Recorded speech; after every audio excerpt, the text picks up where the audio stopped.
زما بد نصیبی پچا می زړه وسوځاو زما بد نصیبی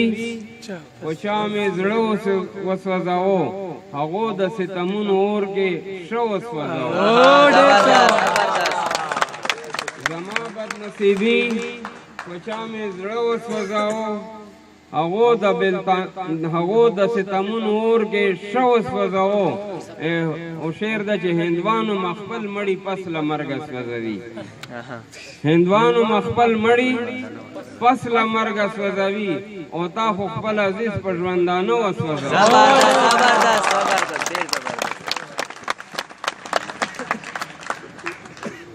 او غزل ہے پمائے قہر پر رقیب یہ عنایت کړی دا پمائے قہر پر رقیب یہ عنایت کړی دا ما سره ټول عمر جانان هم سیاست کړی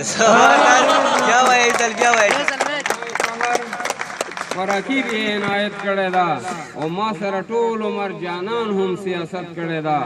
اوس کا پدار میں ودروی کا میں سنگسار تنیسی اوس کا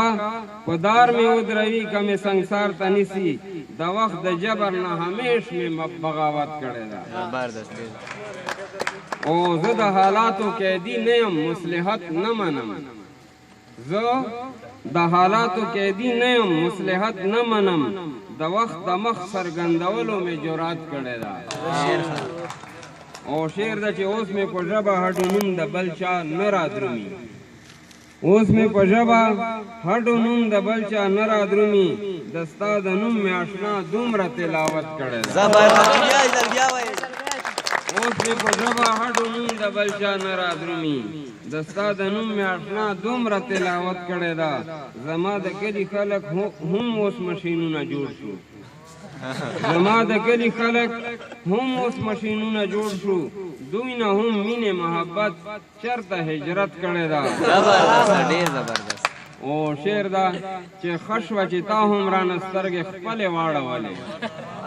خشوه چې تا هم رانه سترګې خپلې واړولې د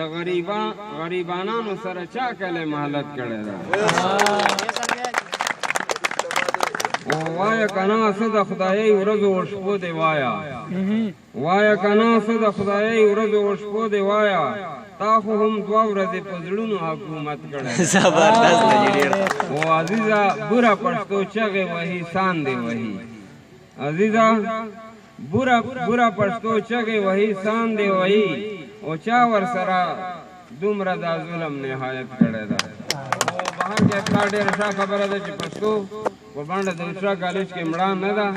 او د نن مطلب د دې تقریب نه واضح شوله ان شاء الله آینده پروګرام به د دې نه خوندور وي ډېره مننه